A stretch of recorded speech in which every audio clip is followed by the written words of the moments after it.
Last year's 2020 iPad Pro would probably be considered one of Apple's least substantial iPad upgrades ever. It came with a rebinned A12Z chip with just one extra GPU core enabled from the A12X.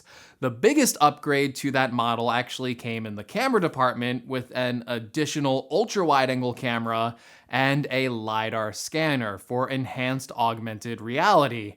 Basically, for most people, these upgrades really amounted to a whole lot of nothing, which is why this year's 2021 iPad Pro, which is due to be coming out sometime this month, should be a major upgrade. Hey, what's going on everyone? Greg here, and you're not going to want to miss this month's coverage on Apple, because it should be an exciting one. So make sure you're subscribed to the channel, hit the like button if you like this video, and come chat with me in the comments below, because we got a lot to talk about. But before you do all that, I guess you should watch this video, because the iPad Pro is due for a big upgrade this year, but what can we realistically expect out of Apple's next premium iPad, and should you really be excited for it? First of all, I think the no-brainer upgrade that is coming to the iPad Pro is a brand new A14X chip. It's actually one of the most confusing parts of the current iPad lineup right now, with the iPad Air having the A14 chip, and the iPad Pro technically being 2 chip generations behind, still on the A12Z processor.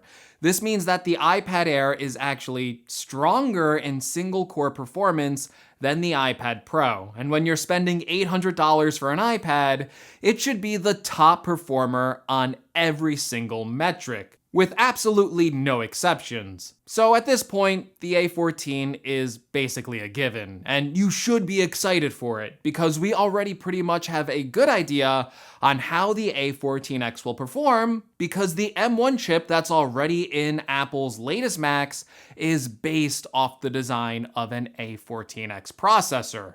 So while we may see some performance downgrades based on the thermals and overall form factor, I think overall we will still pretty much see similar performance to what we now have with the M1 MacBook Air. The Air doesn't have any active cooling, so in a lot of ways it behaves just like an iPad Pro.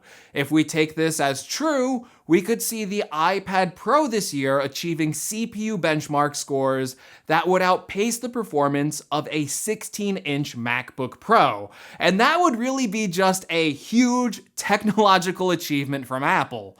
Hopefully that means more Pro apps are also on the way that can take advantage of this processor, like an iPad version of Final Cut Pro or Logic, and other third-party apps as well. I would love to see support for other video editing apps like Premiere Pro coming to the iPad after we got Photoshop not too long ago. More Pro apps coming to the iPad would just make a ton of sense, especially if we are basically expecting this iPad to be on par with Apple Silicon Macs. It's going to be really powerful if it is.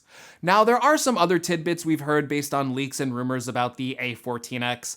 Apparently, the GPU performance will be an increase of about 27% over the A12Z, and this iPad Pro should still have 6 gigabytes of memory, so no 8 gigabytes of memory like the M1 Max.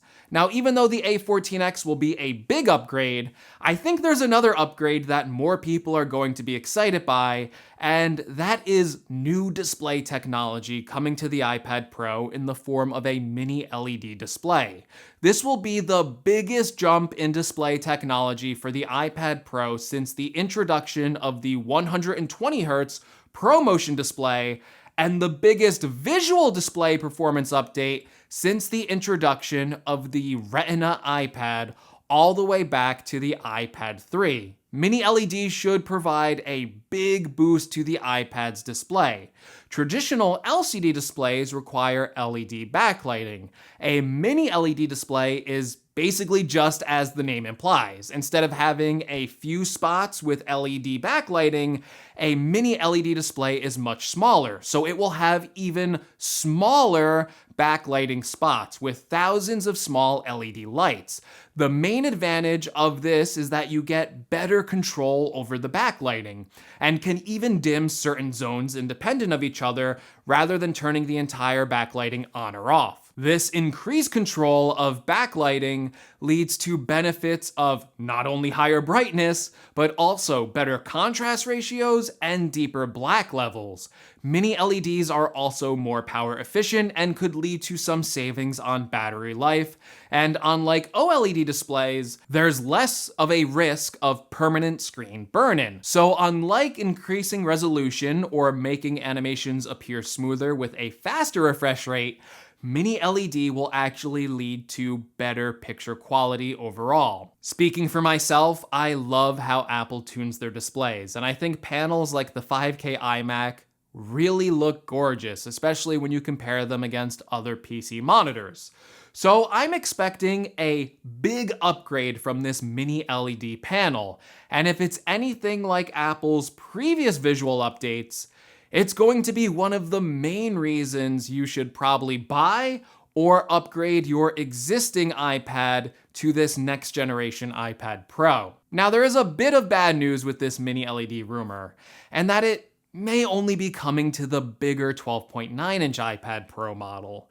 Going back and looking at older rumors, it said that Apple was only able to get the Mini LED display into the bigger 12.9 version. And there's even a recent tweet from cryptic Apple leaker Love to Dream saying that the bigger version of the iPad Pro is the one to buy this year. So we may only see an A14X upgrade on the smaller 11-inch iPad Pro, and Mini LED might actually be exclusive to the bigger model. Now, we are expecting other upgrades to the iPad Pro this year, and that would be the addition of 5G in the cellular models. And while this may be great for future-proofing the iPad Pro, if you've watched any of my coverage on the iPhone 12, you know that 5G right now really isn't anything to get excited about.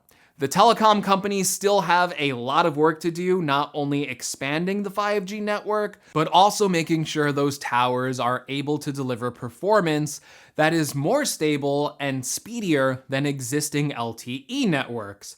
I've done a bunch of tests, and while 5G may be faster in some cases, it's not by much. And in some of my tests, sometimes the 5G network was actually slower than existing 4G LTE networks.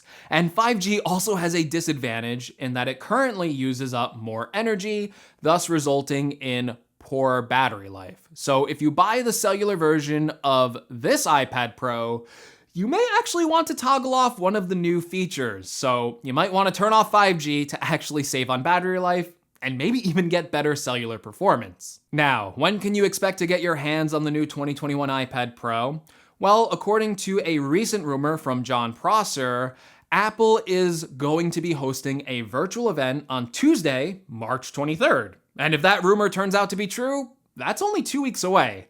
So we won't have to wait long to see this long-rumored device, and to see if it's truly worth your time and your money. But anyway, so far that's all we know about the next generation iPad Pro. And it should be a pretty big upgrade based on these rumors. Please let me know what you think of the iPad Pro in the comments below. If you like this video, don't forget to give me a like. And if you want future coverage on that Apple March 23rd event, make sure you're subscribed to the channel. Also, if you want to connect more with me, check out some of the links in the description below. And as always, thank you so much for watching, and I will see you all in the next video. Take care, everyone.